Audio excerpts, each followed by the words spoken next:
太恐怖了！一列2767吨重的货运列车在湖南株洲市境内与18节车厢的客运列车发生了正面相撞，一瞬间，两列火车开始扭曲变形，现场哭声、叫声响彻整个夜空。这就是发生在1992年的这干线5里吨撞车事故。3月21日凌晨，一列上海铁路局南昌机务段的 ND2 型客运内燃机挂在了18节客运列车，总重量达935吨的火车正在执行南京西到广州站的211次列车行驶任务。此时，他们已经来到湖南株洲境内这干线上，如果不出意外，他们很快就会到达5里吨站。与此同时，另一列1310次货运列车也从茶亭子站驶出，朝着5里吨站快速驶进。该列货运列车由东风4B所牵引，挂载了44辆货运车厢，总重量达2700多吨，因此它算得上是一列真正的巨无霸列车。按照推算，这个时间点将会有3列火车到达5里吨车站，其中除了刚才所讲的1310次货运列车、211次客运列车外，还有另一列1319次列车。因此，车站值班人员便准备让2列货运列车在车站停靠后避让211次列车。于是接下来，他开始呼叫3列火车的驾驶员，首先是让1319次货车停靠在4道，接着又联系了1310货运列车，让其停靠在1道。安排好2列货车后，值班员还有一件重要的事件要做，那就是让211次列车在进站前稍作等待，等前面2列货运列车停靠好后，再对其进行放行。于是车站值班员便联系211的司机，客车211次在5里吨机外停车，等货车1310次完全进站后，你们再从2道通过，开慢一点。到现在为止，这一切看上去井然有序。然而，当值班员发出这个指令后，耳机里却是一片死寂。211次列车的司机根本没有做任何回应，这让当时的值班员心里一紧。他一看时间，现在是凌晨2点59分，他不清楚这2人到底在搞什么灰机。与此同时，之前安排的2列货车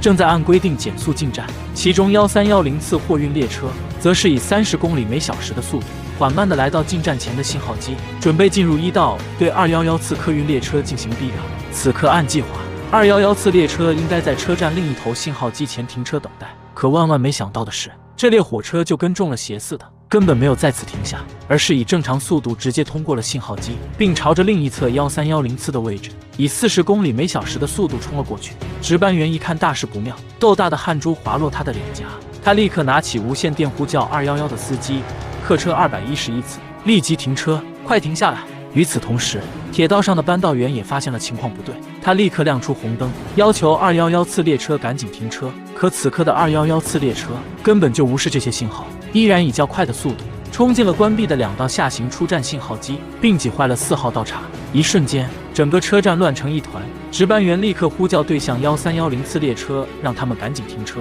但现在所有一切都无力回天，正面相撞已经无法避免。紧接着一声巨响过后，2列火车毫无悬疑地发生了正面相撞。一瞬间，211次客车2辆车头及后方5辆车厢脱离了轨道，并发生了翻滚。突然的天旋地转让乘客们不知所措，还没反应过来，便被压在了车厢之下。而对向的1310次货运列车车头及后面2节车厢脱离了轨道，6至8节车厢发生了颠覆。霎时间，整个车站混乱不堪，哭声、嘶吼声、尖叫声不绝于耳。救援及医护人员在第一时间奔赴撞车地点，他们从一片废墟中开始救人，但最终依然有15人在本次事故中不幸遇难，其中包括2列火车上的4名司机，另外还有34人不同程度受伤。事后统计，211次列车报废车厢4辆，大破1辆，而1310次货运列车报废5辆，大破1辆，中破1辆，中断该段铁路行车时间35小时9分钟。相关部门立刻将此事件列为重大行车事故，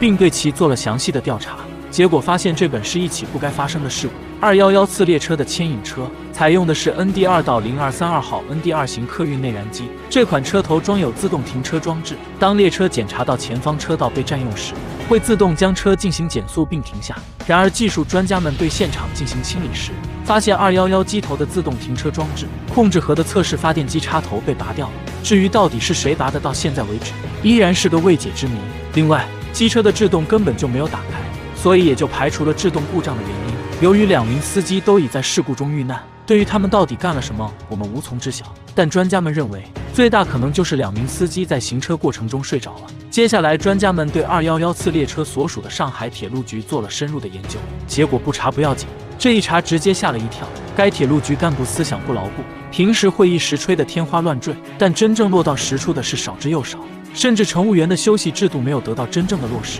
所以很多列车员都是带着强烈的困意在驾驶火车。另外，事发路段安全设施不配套，所以很多司机行驶到该路段时会变相的对某些设备进行关机。种种问题表明，该次事故上海铁路局难逃追责，但由于211次列车上2名司机都已遇难，因此不再追究其法律责任，而是对铁路局相关人员做了免职、